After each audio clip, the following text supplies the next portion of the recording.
Boa noite, bem-vindos a mais um programa Urbanidades, aqui pela TV Unisantos.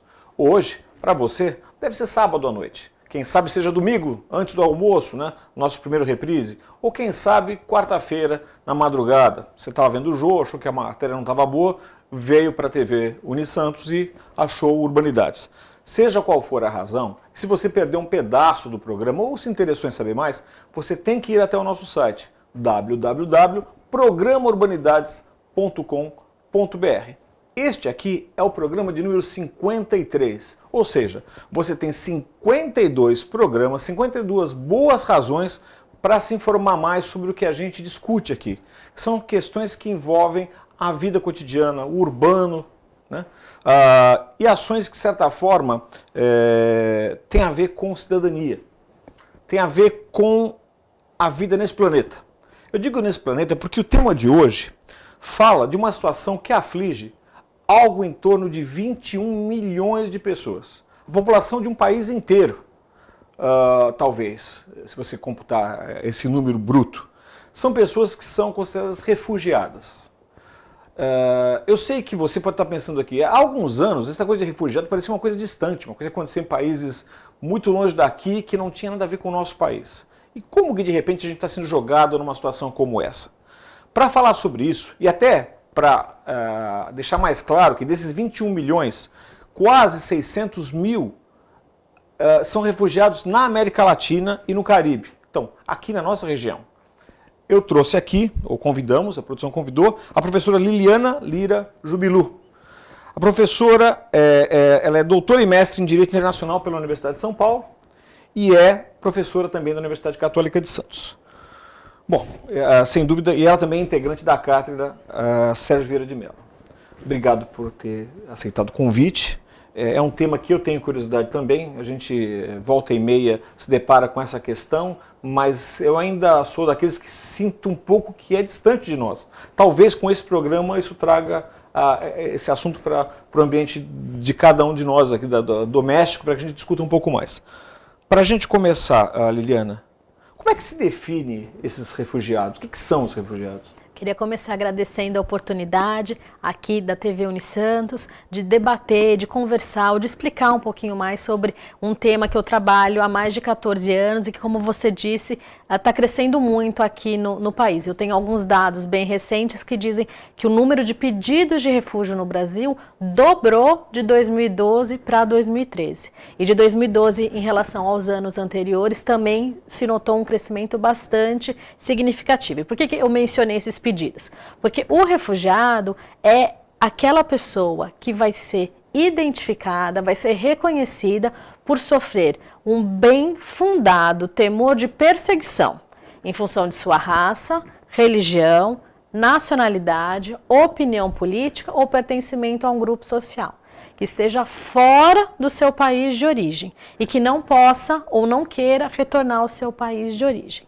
e que também precisa da proteção da comunidade internacional. Aqui no caso da América Latina, além dessa definição tradicional, a gente tem também uma definição regional, que vai dizer que além dessas pessoas que têm esse bem fundado temor de perseguição, também pode ser reconhecido como refugiado quem foge de uma grave e generalizada violação de direitos humanos. Quer dizer, aquele conceito anterior, nem creio que seja um conceito, mas aquela percepção anterior que o refugiado está ligado a uma situação de guerra, não é verdadeiro. Na verdade, muitas pessoas falam refugiados de guerra, porque a maior causa de deslocamentos noticiada são os deslocamentos que acontecem em função de um conflito armado. A gente teve, por exemplo, recentemente um novo aumento do número de refugiados no mundo, que há anos vinha decrescendo em função do conflito civil na Síria, Sim. que fez esse deslocamento. Mas, na verdade, na definição jurídica, a gente não tem a menção expressa à guerra. Ela pode entrar ou como uma grave e generalizada violação de direitos humanos, ou para demonstrar que existe aquele bem fundado temor de perseguição. Eu acredito que no caso da Síria especificamente, os países vizinhos são os que, obviamente, sofrem com esse aumento absurdo de migrantes, né?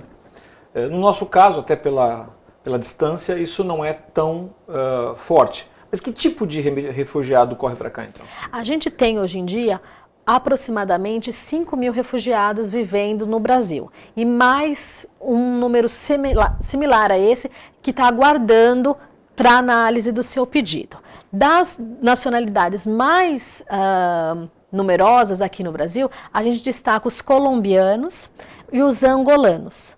Os colombianos vieram muito em função do conflito na Colômbia e durante muito tempo tinham como única forma de se regularizar aqui a solicitação do refúgio. Hoje em dia existem outros mecanismos, como questão de acordo de residência, mas eles acabaram vindo nessa situação. Vamos pegar um pouquinho, a gente tem 3 minutos para esse bloco acabar, mas eu quero falar um pouco sobre os colombianos, né? Porque eu realmente conheço vários que vieram para cá e eu entendo que eles, em geral, se refugiavam, vou tentar usar esse termo, de uma situação de violência civil muito grande. Não era um conflito armado explícito, porém que colocava os direitos deles em xeque. É isso? Exatamente. Você tinha uma situação de grave e generalizada violação de direitos humanos, que as pessoas não têm segurança, elas têm a vida ameaçada, elas têm a liberdade ameaçada de um modo geral. Em alguns casos mais pontuais, a gente ainda tem essa situação agravada pela função que a pessoa exerce. Então, por exemplo, ativistas de direitos humanos e jornalistas que tentavam relatar ou fazer algo pelo conflito e pelas vítimas dos conflitos acabavam sendo perseguidos e precisavam se deslocar. Tá, e quem define, a quem recorre, quem protege esses refugiados? A responsabilidade é da comunidade internacional e, em função disso, foi criado um organismo, que é o Alto Comissariado das Nações Unidas para Refugiados, o Acnur, que tem responsabilidade de fiscalizar os estados que vão representar a comunidade internacional. Então, os estados, como no caso o Brasil, se comprometeram a receber e a proteger esses migrantes forçados, que são os refugiados, em nome da comunidade internacional. Quer dizer, eu tenho uma dúvida aqui que eu acho que eu vou querer deixar para o próximo bloco, porque eu estou pensando aqui, você falou em segurança civil, né? Então a pessoa tem essa sensação de sentir sua segurança privada violada em função da falência civil do controle governamental sobre aquela região onde ele está habitando, não é isso?